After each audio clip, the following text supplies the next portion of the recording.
இன்றைக்கி happy new year இல்லை. உங்கள் வாழ்க்கைக்கான ரீசெட் பட்டன் இந்த 2026. எல்லாரும் கொஞ்சம் கவனமாக இந்த ரீசெட் பட்டனை அழுத்துங்க. வீடியோ முழுக்க கேளுங்க. உங்கள் வாழ்க்கை கையில் மொபைல், ஆனால் மைண்டில் மட்டும் என்னடா வாழ்க்கை இது அப்படிங்கிற ஒரு மூடு. கேலண்டர் சொல்லுது ஹாப்பி நியூ இயர், மைண்டு மட்டும் சொல்லுது சம் ப்ராப்ளம். ஆனால் நம்ம ஆட்டிடியூட் மாறினா கேம் மாறிடும். கொஞ்சம் கோலை கரெக்டாக போட்டால் போதும், சக்ஸஸ். உங்களுக்கு மட்டும் இல்லைங்க, நம்ம எல்லாருக்கும் ஒரே ஒரு காமன் விஷயம்தான். பிளான் ஏ ஃப்ளாப் ஆனால் பிளான் பி பெண்டிங்கில் இருக்குது. பிளான் சி ஐடியா கூட இல்லை. ஜிம்முக்கு ஜாயின் பண்ணோம், 2 நாள் போனோம், டயட் மெயின்டைன் பண்ணோம், 3வது நாளே நம்ம முன்னாடி வந்து பிரியாணி நிற்கிது. என்ன செய்ய? ஆனால் எல்லாத்துக்கும் முன்னாடி நம்ம சர்வே பண்ணோம், அதுதானே பெரிய விஷயம். நியூ இயர் வந்தாவே நம்ம எக்ஸ்பெக்டேஷன் கொஞ்சம் பெருசாக இருக்கும். எதிர்பார்ப்பு பெருசாக இருந்தால் தானே நினைச்சதெல்லாம் கிடைக்கும்ன்ற எண்ணம். அதுக்கு முதல்ல நம்ம இழக்கும் பெருசாக இருக்கணும், சேலரி கொஞ்சம் கையாக இருக்கணும், அப்போ தான் கொஞ்சம் பீஸ்ஃபுல்லாக இருக்கும். இல்லையா பிஸ்னஸ் நல்லா போகணும், அப்போ தான் அடுத்த ஸ்டெப்புக்கு மூவ் ஆக முடியும். லெசன் கொஞ்சம் கஷ்டமாக இருந்தாலும் அதை உங்களை ஒரு அப்கிரேட் பண்ணும். உங்களை புதுசாக தானே புது மனுஷனாக மாற்ற முடியும். ஸ்டேட்டஸ் ஓப்பன் பண்ணால் போதும், Dubai trip, cake cutting, slow motion. அவங்க அப்படி இருக்காங்க. அப்போ நம்ம ஃபேனு, மொபைலு, அதுக்கப்புறம் அமைதி. அமைதிக்கான இடம் எங்கே போயிடுச்சு பார்த்தீங்களா? நம்ம லேட்டாக இருந்தாலும் லாஸ்ட்ல இல்லை, நம்மளை விட எத்தனையோ பேர் கீழே இருக்காங்க. அடிப்படை தேவைகளுக்கு ஆசைப்படலாம், தப்பில்லை. பேராசை தான் இங்கே தப்பு இல்லை. கொஞ்சம் கண்ட்ரோலாக இருந்தால் எந்த ஒரு சுமையும் இருக்காது. ஒரே ஒரு விஷயம் உங்கள்கிட்ட கேட்குறேன், நீங்கள் எல்லாரும் செலவு செஞ்சுட்டு மீதம் இருக்க பணத்தை சேமிக்கிறீங்களா, இல்லை சேமிச்சுட்டு மீதம் இருக்க பணத்தை செலவு பண்ணுறீங்களா? ஏதோ ஒரு கோல் இருக்குதானே சேமிப்புக்காக. நாங்கள் கட்டாயம் உங்களுக்கான கோலை ஃபிக்ஸ் பண்ணுங்க. இன்னைக்கு சேமிக்கலன்னா முன்னாடி ரெஸ்ட் எடுக்கும் போது கொஞ்சம் சிரமமாயிடும். ஓடிக்கிட்டே இருக்க நாம தொடர்ச்சியாக ஓடிக்கிட்டே இருக்க மாட்டோம்.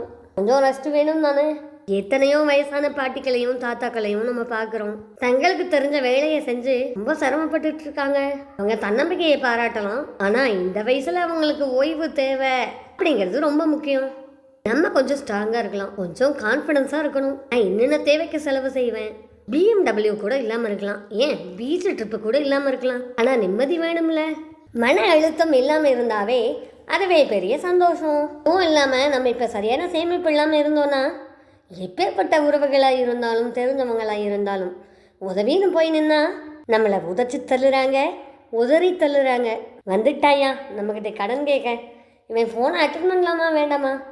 ஃபோனை அட்டன் பண்ணாலும் இவன் கடன் தான் கேட்பான், இவன் ஃபோன் எடுக்கக்கூடாது அப்படின்னு ஒருத்தர் சொல்கிறபடி நம்ம வச்சுக்க வேணாம். நம்ம கையில் கொஞ்சம் சேமிப்பு இருந்தால் யார்கிட்டையும் கையேந்திர நிலைமை வராது. சந்தோஷமாகவும் இருக்கணும், யாருக்கிட்டையும் கையேந்திர நிலைமையிலையும் நம்ம இருக்கக்கூடாது. ரொம்ப தைரியமாக ஸ்ட்ராங்காக இருங்க. லைஃப்பில் ஒவ்வொருத்தரும் ஒவ்வொரு பாடத்தை கற்றுக் கொடுத்துட்டு போயிட்டு தான் இருக்காங்க.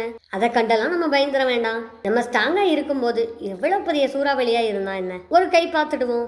அந்த கொரோனாவே நம்ம பார்த்துட்டு வந்துட்டோம். உடல் நலத்தை ஆரோக்கியமாக பார்த்துக்கோங்க, மனநலம் தன்னால் ஆரோக்கியமாக இருக்கும். இல்லை திருப்பி திருப்பி ஸ்ட்ராங் ஆகிற வேலையை தான் தேநீர் கதைகள் தோழி பண்ணிட்டு இருக்கு. என்ன இந்த வீடியோ கேட்டு கொஞ்சமாவது ஸ்ட்ராங் ஆகிருக்கீங்களா?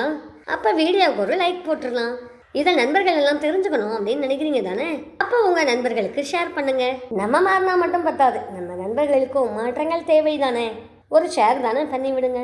இப்போதான் தேநீர் கதைகள் தோழியோட பேச்சை கேட்குறீங்க அப்படின்னா மறக்காம சேனலை சப்ஸ்கிரைப் பண்ணிடுங்க. அதுதான் நியூ இயருக்கு நீங்கள் எனக்கு கொடுக்குற கிஃப்ட்டு.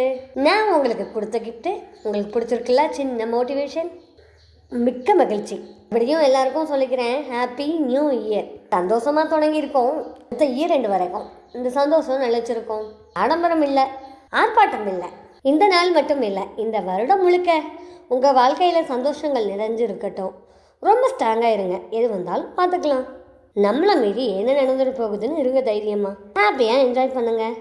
ரிட்டனும் ஒரு டைம் ஹாப்பி நியூ இயர். மற்றும் ஒரு சிறந்த வீடியோவில் உங்களை சந்திக்கும் வரை உங்களிடமிருந்து விடைபெறுவது உங்கள் அன்பு தோழி, தேநீர் கதைகள் தோழி, தமிழ்